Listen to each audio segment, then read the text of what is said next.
정말 오랜만인 것 같아요. 쉽지 않은 발걸음을 해주신 우리 성도님께 감사드리고 또 온라인으로 함께 하신 성도님께도 감사드립니다.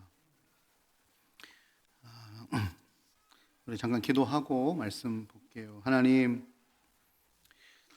오늘 우리가 주님의 십자가를 다시 우리의 삶에 우뚝 세우기 위해 이 자리에 모였습니다.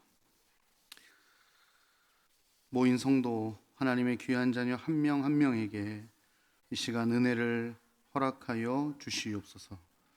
부족한 자의 입술로 전해지는 주의 말씀이지만 주님, 그 말씀을 통하여 이들이 살아나고 회복되는 역사가 있게 하여 주시옵소서. 예수님의 이름으로 기도드렸습니다. 아멘. 요한복음 19장 26절 말씀을 같이 한 절 보도록 하겠습니다. 요한복음 19장 26절입니다.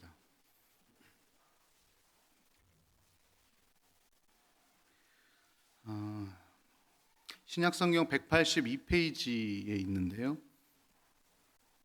요한복음 19장 26절입니다. 같이 읽겠습니다. 시작. 예수께서 자기의 어머니와 사랑하시는 제자가 곁에 서 있는 것을 보시고 자기 어머니께 말씀하시되 여자여 보소서 아들이니이다 하시고. 아멘. 오늘 저는 요한에 대해서 같이 좀 말씀을 나누려고 합니다. 이번 저녁 집회는 인물을 하나씩 저희가 좀 살펴보는 시간인데요. 우리가 읽었던 19장 26절 그 다음 절에 나오는 27절의 말씀이 요한 삶의 전체를 살게 한 말씀이 됩니다. 나중에 같이 읽을 건데요. 사실 우리가 알고 있는 이 사도 요한은요, 되게 부자였다고 해요. 그 당시에 신도시, 한참 부상하고 있는 신도시인 가버나움으로 아버지가 이사를 하게 되고 거기에 있는 이제 갈릴리 호수에서 낚시를 해서 고기를 잡아서 파는 일을 했습니다. 그런데 그냥 자그마한 어부가 아니라 여러 명의 어부를 거느리고 그리고 그 예루살렘까지, 상당히 가버나움에서 예루살렘 엄청 멀거든요. 거기까지 물고기를 파는 아주 상업에 능한 아버지였고 부자였고 또 바리새인이었고, 그래서 문헌에 보면 대제사장들, 성전에 있는 대제사장과 교류를 하는 그런 권세도 좀 있었던 것 같아요. 지위가 좀 있었던 분인 것 같습니다. 그래서 어릴 때부터 이 요한은 바리새인의 교육을 다 받고 자라게 됩니다.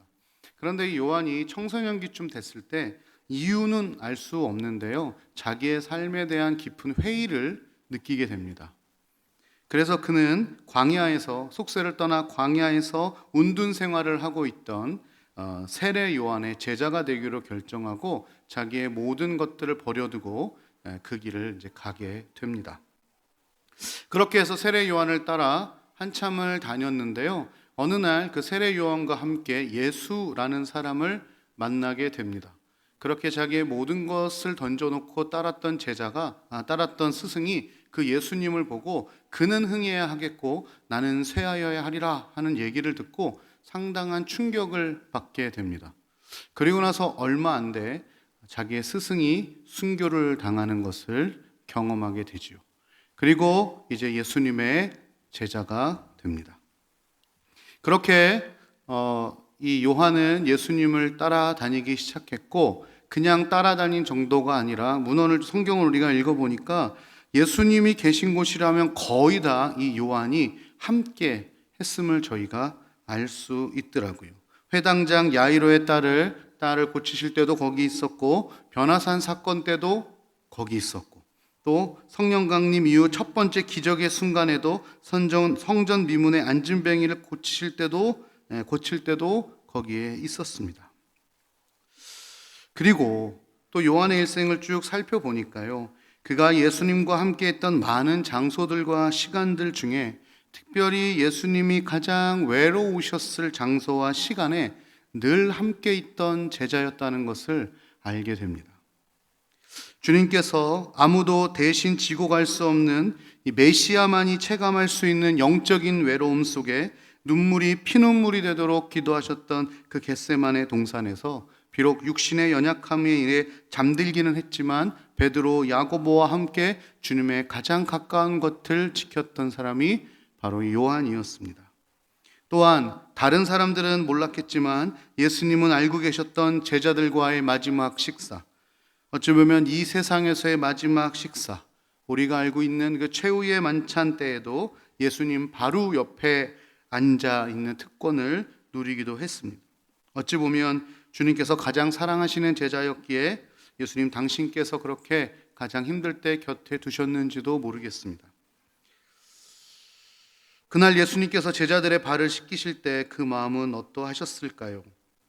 이제 식사가 끝나면 오늘 밤 어떤 일이 일어날지, 그리고 그 후에 어떤 일이 일어날지 너무도 잘 알고 계셨던 주님께서 다른 제자들은 전혀 무슨 일이 일어날지 모르기에 유월절 음식을 즐기며 수다 떨고 노는 그 공간에서, 그 같은 공간에서 홀로 전혀 다른 시간을 보내고 계셨던 그 예수님의 외로움이 느껴지기도 합니다. 그때 요한이 그 예수님 가장 가까운 곁을 지켰습니다.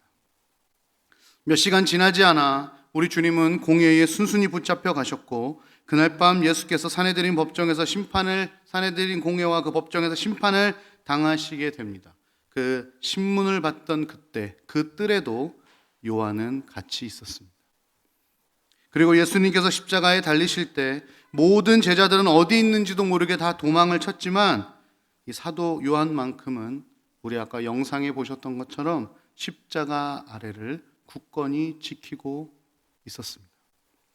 사람들의 손가락질을 받는 예수 십자가 그 아래 그도 함께 있었던 것입니다. 그렇게 예수님이 돌아가시고 나면 받게 될 더 큰 비난과 괄시와 비웃음과 핍박이 있을 것을 뻔히 알면서도 자신을 평생 외롭게 두지 않으셨던 주님께로 그는 나아갔던 것입니다. 자신의 인생의 해답이 되어주셨고 자신의 구원자가 되어주신 그 예수님, 그분이 지금 매달려 계신 십자가 그 아래에 지금 요한은 있기로 결정을 한 것이죠. 왜냐하면 예수님을 배신할 수가 없었습니다. 모든 외면과 수치와 비참하게 죽임당하실 것을 이미 아셨음에도 불구하고 그 모든 죄를 짊어지시고 하나님께 외면당하는 영적인 처절한 외로움을 당할 것을 아셨음에도 불구하고 예수님이 스스로 그 외로운 십자가를 감당하셨음을 알았기에 요한은 그 자리를 삶의 모든 것을 걸고 지켜낼 수밖에 없었습니다. 그렇게 주님은 돌아가셨습니다. 예수님이 무덤에 안치되시고 제자 중에 가장 먼저 그 무덤에 올라갔던 사람도 역시 요한이었습니다. 거기에 계시지 않음을 많은 제자들에게 알리게 되고 그는 그 후에 부활하신 예수님을 만나게 됩니다. 얼마나 기뻤을까요? 이제 이렇게 부활하신 예수님께서 평생 우리와 함께 하시겠구나 생각했을지도 모르겠습니다. 그런데 웬걸요? 얼마 지나지 않아 그 부활하신 예수님은 자기가 보는 앞에서 하늘 위로 올라가 버리셨습니다. 그리고 오순절 성령 강림 사건이 일어나게 되지요. 그로 인해 예루살렘에 주님을 믿는 사람이 수천 명이 됩니다.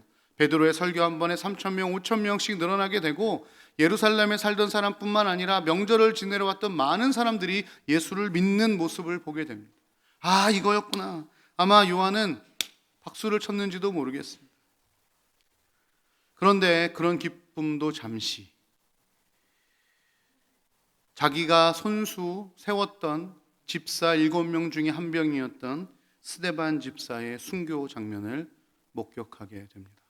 당시 베드로와 함께 예루살렘 교회를 이끌었던 요한에게는 너무도 큰 충격이었습니다. 그 스데반 집사의 순교를 시작으로 공회와 로마의 핍박이 더욱 거세졌고 사도들을 포함한 많은 그리스도인들이 이제 예루살렘을 떠나 각 지역으로 흩어지게 됩니다. 그때 요한도 예루살렘을 떠나게 됩니다. 그때부터 그의 수십 년의 외로움의 싸움이 시작됩니다. 다른 사도들은 그리고 다른 그리스도인들은 가는 곳곳마다 복음을 전하며 핍박을 받고 고난을 받고 많은 성도들이 순교하는 일이 벌어지게 됩니다. 그런데 요한은 그 자리에 함께 있을 수가 없었습니다. 여러분 아시다시피 요한의 원래 별명은 우레의 아들이었습니다. 성격이 아주 급하고 어쩌면 좀 과격하고 어쩌면 그도 빨리 나가서 예수 그리스도를 전하고 싶었는지도 모르겠습니다. 그러나 우리가 아까 읽었던 19장 26절 그 다음 한 구절 때문에 요한은 외로운 삶을 살게 됩니다. 우리 그 한 절 같이 한번 읽어볼까요? 같이 한번 읽겠습니다. 요한복음 19장 27절입니다. 시작. 또 그 제자에게 이르시되 보라 내 어머니라 하신대 그때부터 그 제자가 자기 집에 모시니라. 요한은 혼자의 몸이 아니었습니다. 자기가 꼭 모셔야 될 한 사람이 있었어요. 그분이 누구였냐면 바로 마리아, 예수님의 어머니 마리아였어요.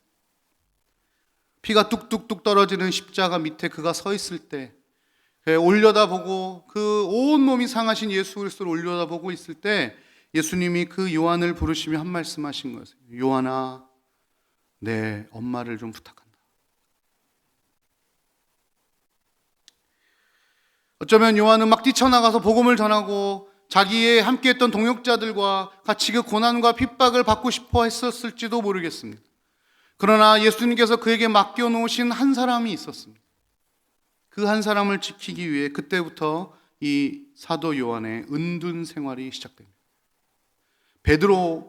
베드로하고만 긴밀하게 연락을 취할 뿐 어느 지역에 가서도 어느 교회에도 자기가 왔음을 알리지 않고 어느 공동체와도 연락하지 않고 어느 사도들과도 연락하지 않았습니다. 왜냐하면 이 마리아가 있는 곳이 발각될까 봐. 아무리 핍박하고 아무리 그들이 총칼로 위협을 해도 사라지지 않는 이 그리스도인들 때문에 속을 끓었던 이 사내들인 공회와 로마가 같이 협력을 하여서 이 마리아를 잡으려고요 온 지역에 사람들을 풀어놨기 때문에 그렇습니다. 그래서 마리아를 잡아서 회유하거나 혹은 그 마리아가 하지 않은 얘기를 거짓말로 여전히 그렇게 해서 예수님을 그렇게 하셨던 것처럼 스데반 집사를 그렇게 하셨던 것처럼 또 모함하고 그렇게 해서 마리아를 죽이든지 아니면 마리아가 이런 거짓말을 이런 얘기를 했다, 예수는 원래는 하나님 아들이 아니다 라는 거짓 증언을 설포해서 그리스도인들을 잠잠하게 만들고 싶었던 뜻이 있었던 것이죠. 요한은 마리아를 데리고 움직이기 시작합니다. 예루살렘을 떠나 시리아와 터키 지역, 아시아에 있는 곳곳으로 피난을 다니기 시작합니다.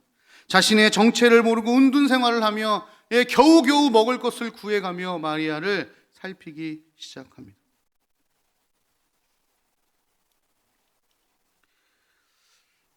이 상황을 아셨을 주님께서 어쩌면 마리아를 요한에게 부탁하셨는지도 모르겠습니다. 그냥 먹고 사는 문제가 아니라 이런 핍박과 어려움 속에 마리아를 지켜달라는 부탁이셨던 것이죠. 그렇게 예루살렘을 떠난 지 10년이 지났습니다. 그리고 AD 45년 그 요한에게는 청천벽력 같은 소식이 들려오는데 그의 친형인 야고보가 순교를 했다는 소식입니다. 가보지도 못하고 먼 곳에서 소식으로만 들었습니다. 사도 중에 첫 번째 순교였습니다. 예수님의 제자가 되어 같이 믿음을 나누고 마음을 나눴던 큰 힘이 되어줬던 바로 그 형이었습니다.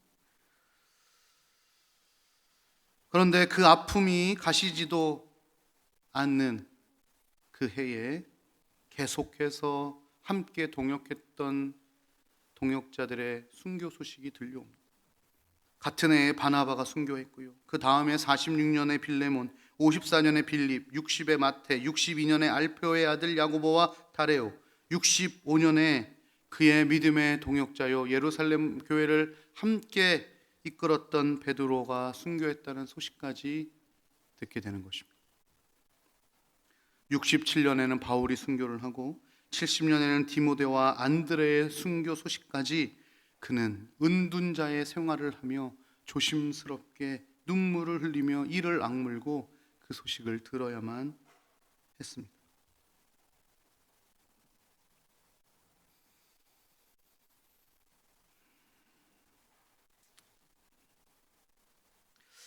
사도 요한은 하나님이 가장 사랑하는 제자라는 별명이 있습니다. 그리고 또 복음서와 서신서를 통해 사랑의 사도라는 별명도 있습니다. 그런데 제가 이 요한을 계속 찾아보고 문헌을 찾아보면서 또 하나의 별명이 붙여지고 싶습니다. 상실의 사도 요한. 죽은 자는 모릅니다. 그러나 100년 정도의 삶을 살며 그와 함께했던 동역자들을 하나하나 잃어가는 그 마음이 어땠을까요?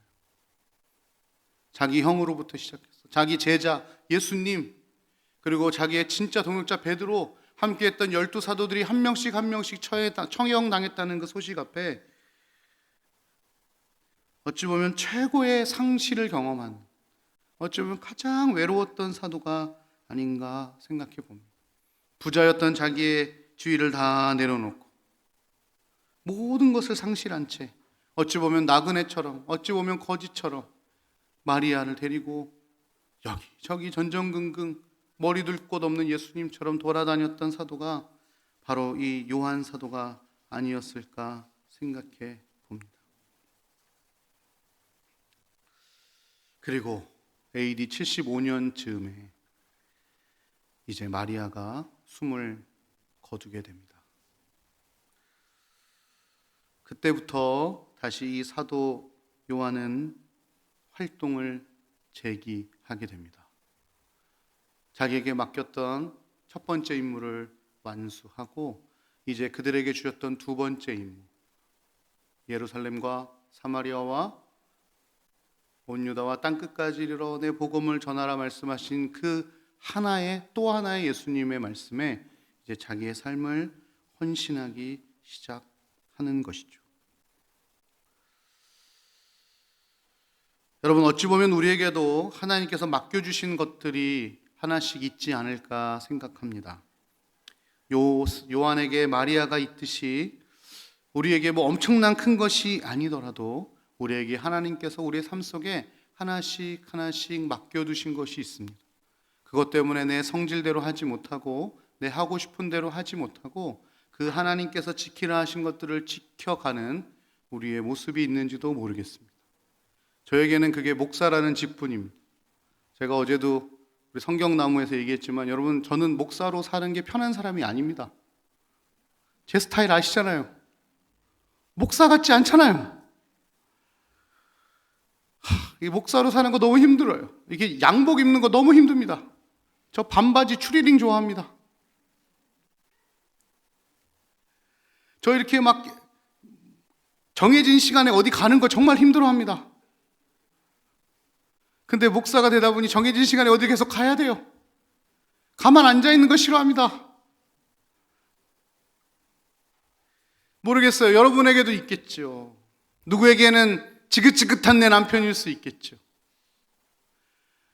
누구에게는 내 자식일 수 있겠고요. 누구에게는 시부모님일 수도 있겠고요. 누구에게는 내 사업장일 수도 있겠고요. 누구에게는 이 교회요. 누구에게는 하나님이 주신 교회 안에 있는 자그마한 사역일지도 모르겠습니다.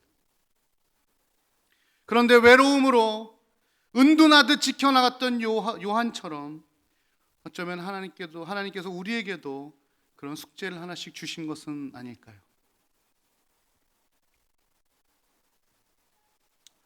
우리 어르신들 가끔 저한테 이런 얘기 하세요. 이제 죽는 것만 남았다고. 제발 그런 얘기 하지 마세요. 살아있다는 이유는 뭔가요? 할 일이 있다는 거잖아요. 그게 뭐 전 세계 구원이 아닐지라도요. 하나님께서 여러분들을 굳이 살리셔서 그 일을 해야 할 일이 있잖아요. 요한도요, 얼마나 많은 아픔을 겪었습니까? 동역자들이 다 죽어가는 아픔을 겪으면서도 끝까지 주를 위해 살아가고 있잖아요. 왜요? 목숨은 하나님께 있으니. 네. 그래서 이 문헌을 찾아보니까요, 나중에 반모섬에서 풀려나서 100세가 넘을 때 제자들이 안고 다니지 않으면 움직일 수도 없었대요. 그런데 그렇게 안겨서 교회를 다니며 말씀을 전했답니다. 그가 죽을 때까지.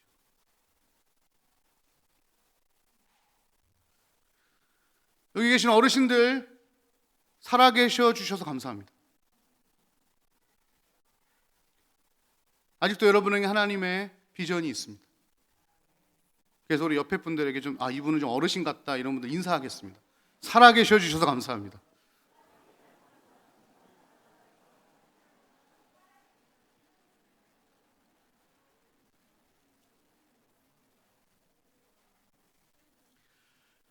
여러분 생각해 보세요. 자기의 동역자들이 다 죽었어요. 교회와 성도들이 난리가 났어요.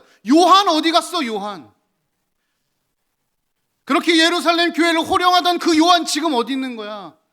그 동역자들이 다 죽고 그와 함께 했던 베드로마저 죽었는데 지금 요한 어디 간 거야? 여러분 성도들 입장에서 한번 생각해 보세요. 사도가 다 죽었어요. 말씀으로 인도해야 하고 자기네들을 이끌어야 될 모든 사도들이 다 죽어버렸어요. 딱 한 명 남았어요. 근데 그 사람이 어디 있는지 몰라요. 요한 이 얘기 들었을까요? 못 들었을까요? 다 들었죠. 도대체 요한은 어디 있는 거야? 이 사람 왜 이렇게 비겁해? 지 목숨 하나 살자고 여태까지 그냥 꾸역꾸역 나 여기 있다! 외치고 싶을지도 모르겠어요. 그러나 주님께서 맡겨주신 그 한마디 때문에 그의 나이 25, 30 추정하는데요, 거의 3, 40평생을요 은둔자로 살게 됩니다. 끈질긴 목숨.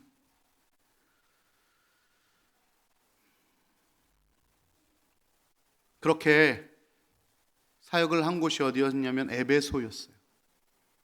그가 문헌에 따르면 에베소에서 40년을 살았는데 무려 10년 동안 은둔을 했습니다. 마리아가 죽지 않아서요. 그리고 베드로가 죽은 후 10년 후에 마리아가 죽었거든요. 그리고 나서 AD 75년부터 그는 다시 교회 앞에 나타납니다. 얼마나 두려웠을까요? 나를 어떻게 볼까? 도대체 나를 어떻게 생각할까? 그런데 너무 감사했던 것은 그 요한이 등장하자마자 교회의 모든 성도들이 위로를 받았다고 해요. 아직 한 명이 남았구나. 아직 우리를 인도할 사도 하나가 있구나. 그러면서 다시 에베소로부터 시작되는 그 복음의 열정들이요, 전하고 전달돼서요, 그 성도들 하나하나가 은둔자처럼 살았잖아요. 복음의 핍박 속에 사는 그 사람들이 이 살아있는 요한을 통하여 얼마나 큰 위로를 받는지 몰라요. 오늘도 탁장로님 계단으로 올라오시는데 제가 얼마나 큰 위로를 받는지 몰라요. 우리 장로님 예배 오시는 거. 요한이 그렇게 사역을 시작했는데요, 그렇게 시작한 지 채 1, 2년이 안 돼서요, 도미티안이라는 황제가 자기를 신이라 칭하게 되고 그 이후로 예수 믿는 사람들을 더 핍박하기 시작합니다. 그래서 문헌에는 전해오는 얘기인데 요한을 끓는 가마솥에 넣는데 죽지 않아서 그를 반모섬으로 유배 보냈다고 하죠. 얼마나 외로웠을까요?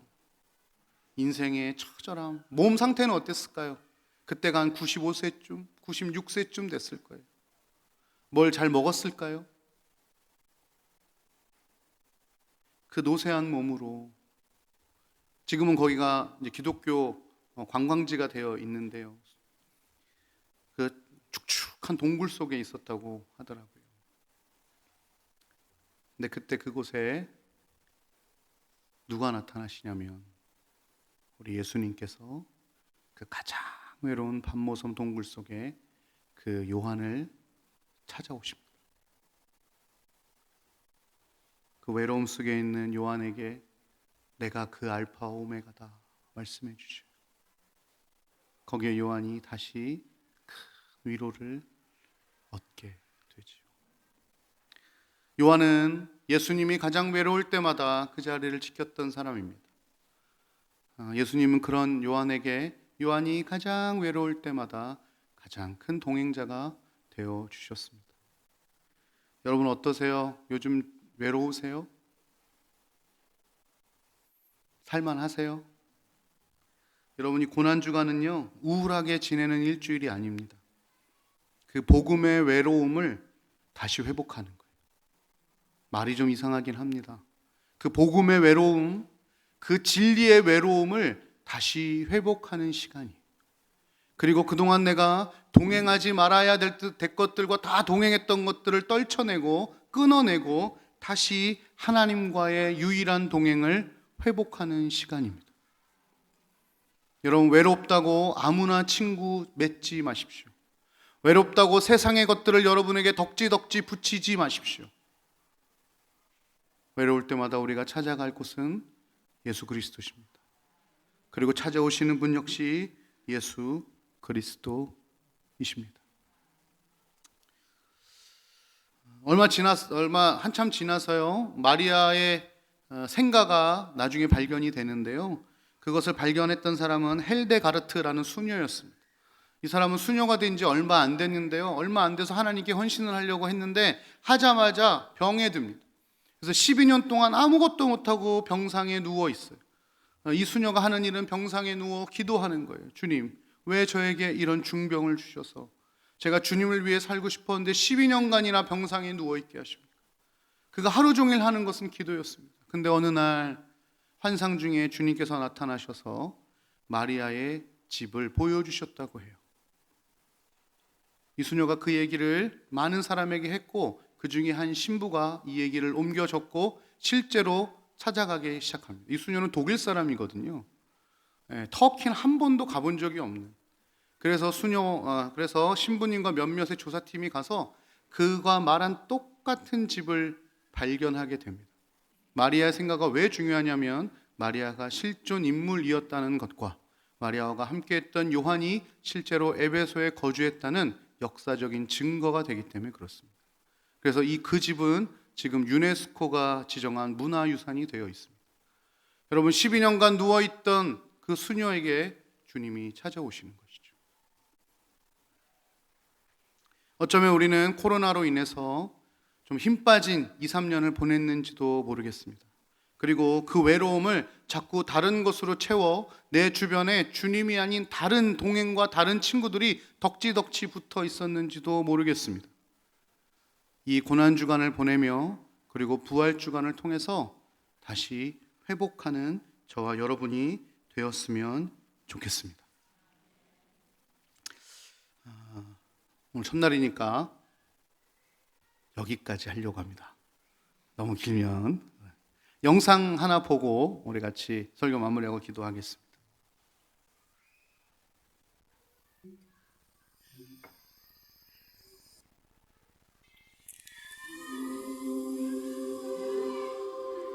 李天柱，恭喜电影明天就展，再见你。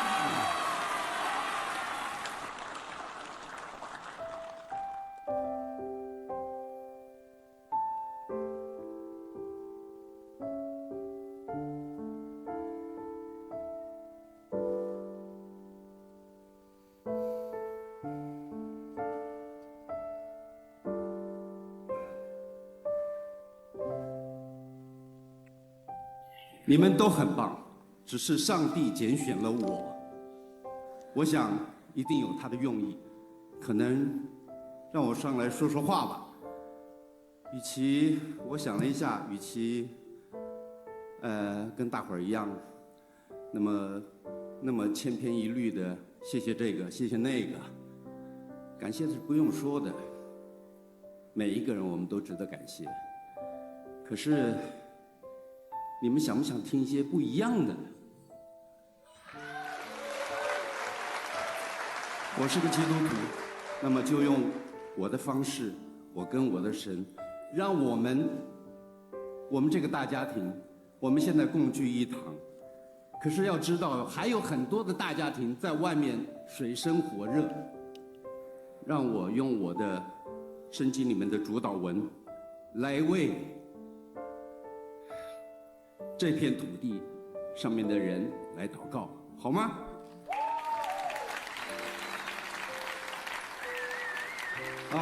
我们在天上的父，愿人都尊你的名为圣，愿你的国降临，愿你的旨意行在地上，如同行在天上。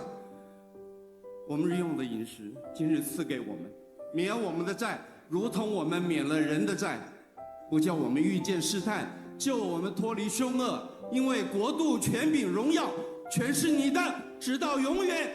阿们。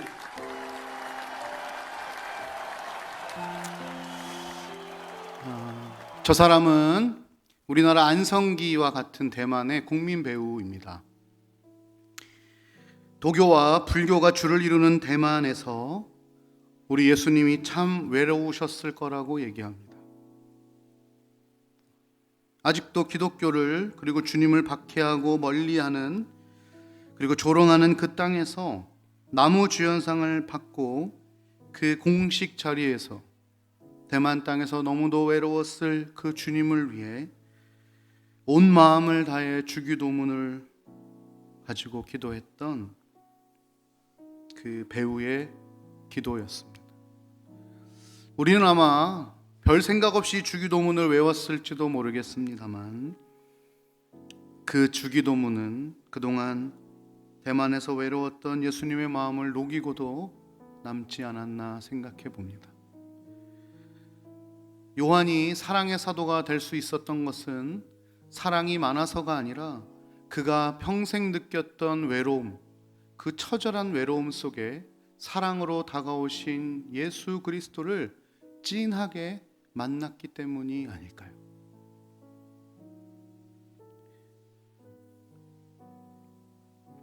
다시금 우리 삶 속에 주님을 초대하기를 원합니다.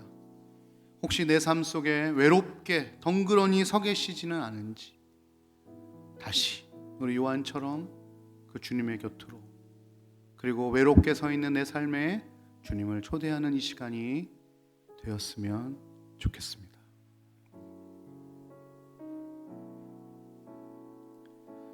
주님이 내게 다가온 후에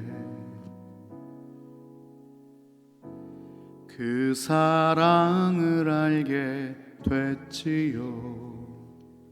나의 마음에 가르쳐 준 것은 함께하는 소중한 사랑.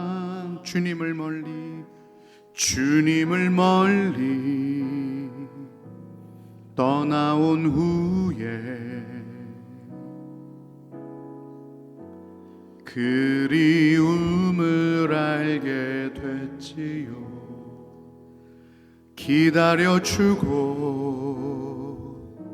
날 품어주었던 그 사랑을 잊을 수 없어. 주님이 곁에 있어 준다면 나의 가는 길 함께 걸어간다면 그 사랑이 나에게 꿈을 주지요. 다시 시작할 수 있도록 주님이 곁에 있어 준다면 나의 가는 길 함께 걸어간다면 그 사랑이 나에게 꿈을 주지요. 다시 시작할 수, 한 번 더 고백합시다. 주님이 곁에 있어 준다면, 주님이 곁에 있어 준다면 나의 가는 길 함께 걸어간다면 그 사랑이 나에게 꿈을 주지요. 다시 시작할 수 있도록 우리 시까지 잠잠히 주님 앞에 기도하며 나아가길 원합니다. 혹 나는 주님을 외롭게 하지는 않았는지요? 내 삶 가운데 주님이 너무도 외롭게 덩그러니 서 계시지는 않았는지요? 주님, 다시 주님의 그 외로운 자리에 내가 동행하고 싶습니다. 말씀을 멀리했고 주의 복음을 멀리하며 살았던 우리의 삶 속에 다시 십자가를 세우기를 소원합니다. 주님 말고 동행하는 많은 것들이 무엇인지 이 시간 좀 보여주시기를 원합니다. 그 내 외로움을 달래기 위해 주님 말고 다른 것들로 채워나갔던 내 안에 이 영적 인스턴트들, 하나님 무엇인지 하나하나 말씀해 주셔서 저희가 찾아서 끊어낼 수 있도록 하나님 도와주십시오. 그리고 또 한 가지, 주님 외로운 신앙의 삶을 지금 싸움을 하고 있는 우리 성도들이 참 많이 있습니다. 주님이 고난주간과 부활절을 통하여 요한에게 그렇게 찾아오셨던 것처럼 찾아와 주시옵소서. 우리 이런 마음 가지고요, 잠잠하게 주님 앞에 내 자신과 삶을 돌아보며 기도하며 나아가겠습니다. 기도하겠습니다. 주님,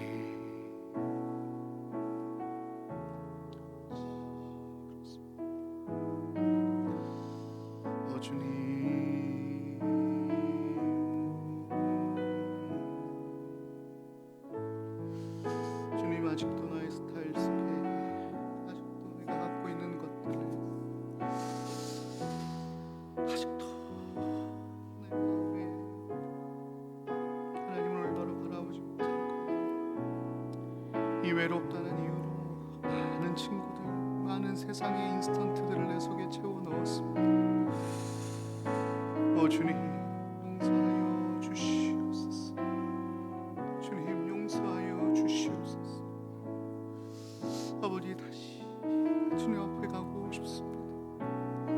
나도 그 제자들처럼 주님이 내 인생의 십자가에 걸리실 때 뒤도 안 돌아보고 도망쳐버리진 않았는지, 나에게 조금만 손해가 되고 나의 명예에 혹은 나의 자존심에 조금이나마 스크래치가 나면 그새 십자가를 등지고 주의 말씀 등지고 주님의 사명을 등지고 주님 주신 영혼들을 등지고 내 살 길 찾아 살았지는 않았는지, 내 기쁨을 찾아 살았지는 않았는지, 그래서 어쩌보면 내가 주님의 자녀라고 하고 주의 백성이라고 하고 하나님을 믿는 그리스도인이라 하시면서도 내 삶 한가운데 덩그러니 주님을 외롭게 모셔두고 있지는 않았는지, 주님, 다시 이 시간 나아갑니다. 코로나라는 핑계를 대면서 내 삶의 주님의 영역들을 점점 좁혀가고 있지는 않았었는지,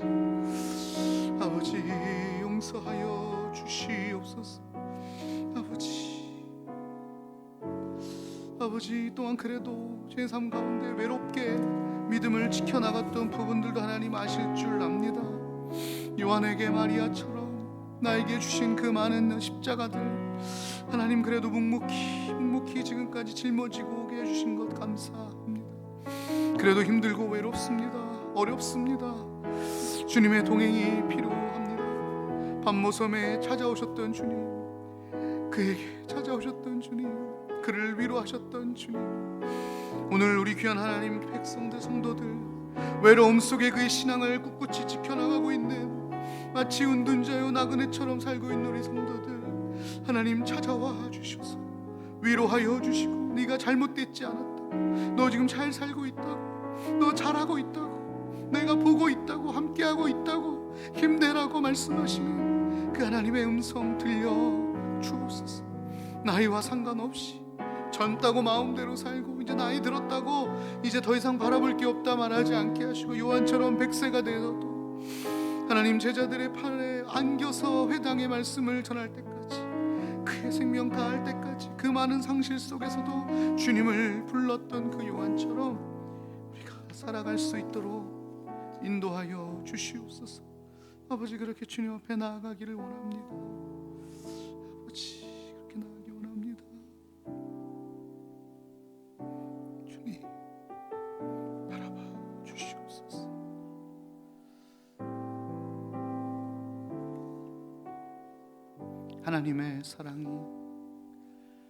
하나님의 사랑이 영원히 함께하리. 십자가의 길을 걷는 자에게, 순교자의 삶을 사는 이에게, 조롱하는 소리와 세상 유혹 속에도 주의 순결한 신부가 되리라. 내 생명 주님께 드리리. 다시 한번 고백합시다. 하나님의 사랑이 하나님의 사랑이 영원히 함께하리. 십자가의 길을 걷는 자에게, 순교자의 삶을 사는 이에게, 조롱하는 소리와 조롱하는 소리, 세상 유혹 속에도 주님의 순결한 신부가 되기를 소원합니다. 내 생명, 내 생명 우리 주님께, 할렐루야 드리. 다시 한번 고백합시다. 하나님의 사랑이 영원히 함께 하십니다. 할렐루야. 하나님의 사랑이, 아멘, 영원히 함께하리. 십자가의 길을 걷는 자에게, 순교자의 삶을 사는 이에게, 순교자의 삶을 사는 이에게, 조롱하는 소리와 조롱하는 소리와 세상 유혹 속에서, 아멘, 주의 순결한 신부가 되리. 내 생명 주님께, 내 생명. 우리 다시 복음의 외로운 길을 가기를 원합니다. 주님의 거룩한 신부가 되기를 원합니다. 이런 성도님들, 우리 두 손을 높이 들고 같이 고백하며 나아가겠습니다. 하나님의 사랑이 영원히 함께하리. 십자가의 길을 걷는 자에게, 다시 순교자의 삶을 살기를 소원합니다. 순교자의 삶을 사는 이에게, 예, 우리 성도합시다. 결단합시다. 다시 주님께로 날아갑시다. 조롱하는 세상의 유혹 속에서도 주님의 순결한 신부가 되겠습니다. 이제 내 생명 주님의 것이, 내 생명 내 생명 주님께, 내 생명 주님께, 내 생명 주님께, 내 생명 주님께. 우리 그 손을 가슴에 갖다 대고 기도하기 원합니다. 하나님, 내 삶 가운데 외로우셨죠. 다시 내가 순교자에게, 순교자의 삶을 살고 싶습니다. 조롱하는 소리에 주눅들지 않고 세상 유혹에 빠지지 않고 끝까지 주의 순결한 신부로 살아가는 것이 진짜 고난주간을 사는 우리의 삶만이겠습니까? 주여, 말만이 아니라 진짜 내 생명 주님의 것임을 고백하며 살게 하여 주시옵소서. 다시 외로운 싸움, 진리의 싸움, 복음의 싸움, 내 삶 가운데 싸워나가게 하여 주시옵소서. 우리 주여 한번 부르고 같이 기도하며 나아가겠습니다. 주여, 아버지 비겁했습니다. 아버지, 제가 비겁했습니다. 처세술에 드겠습니다. 내 마음에 주를 향한 사랑이 없었습니다. 나의 말에 주가 주신 진리도 없었습니다. 내 은혜는 그저 내가 슬퍼하는 눈물밖에 없었습니다. 내 입술에는 찬양의 향기가 없었습니다. 두 손에는 주를 닮은 손짓도 없었습니다. 나의 삶에는 주님의 흔적이 없습니다. 거룩함도 없습니다. 십자가, 순교자 이런 단어 없습니다. 조롱하면 움츠리고, 유혹하면 따라가고, 위협하면 도망치는 것이 나의 삶이었습니다. 조그만 나에게 불의를 당하면 내가 손해보면 예수님 내팽개쳐버리고 십자가 꺾어버리고 그저 나를 위해 살았던 내 삶이 바로 나였습니다. 주님, 용서하여 주시옵소서. 다시 고백합니다.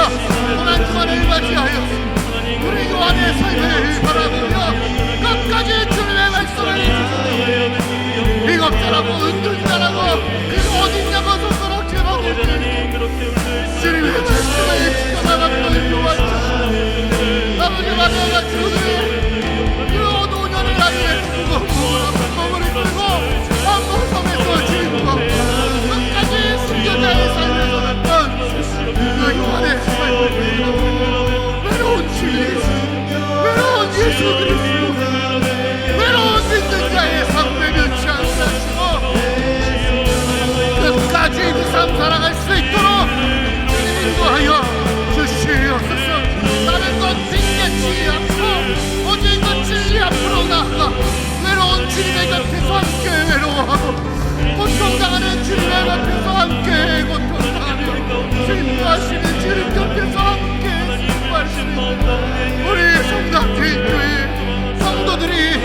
되게 하여 주시옵소서.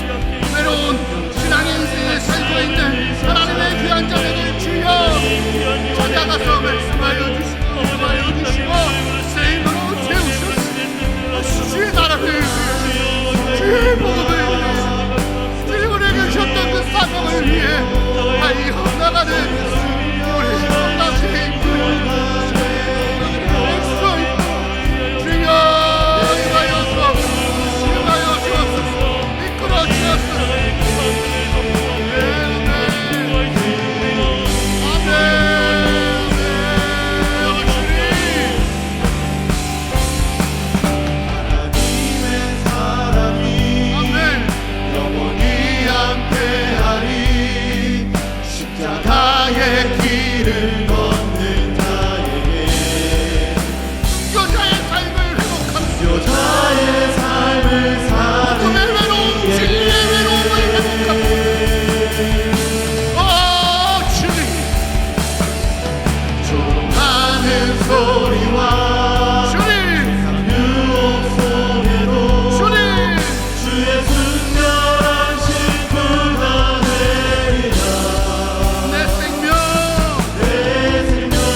하나님, 우리는 비겁했습니다. 이 핑계 저 핑계로 주의 사명과 말씀은커녕 세상에 조롱하는 소리에 움츠리고 윽박지르는 소리에 움츠리고 십자가 꺾어버리고 도망가고 세상의 유혹에는 어쩌면 그렇게 잘 걸려드는지 다시 십자가의 길, 그 외로운 진리의 길, 복음의 길, 성도의 길, 고난주간 우리를 위해 십자가에 못 박히신 주님을 바라보며 그런 외로움들이 다시 우리 안에 회복되게 하여 주시옵소서. 그리고 진정한 외로움을 이기게 하시는 주님만이 우리 삶 가운데 찾아오시기를 소원합니다. 그동안 인스턴트 나의 영혼을 채웠던 것들을 끊어내기를 소원합니다. 주님, 결단이 어렵습니다. 우리 성남제일교회가 그렇게 끝까지 순결한 신부의 삶을 살아가는 교회요, 성도들이 되게 하여 주시옵소서. 그리고 외롭게 신앙생활을 하고 있는 우리의 삶 가운데 늘 찾아와 주셔서 감사합니다.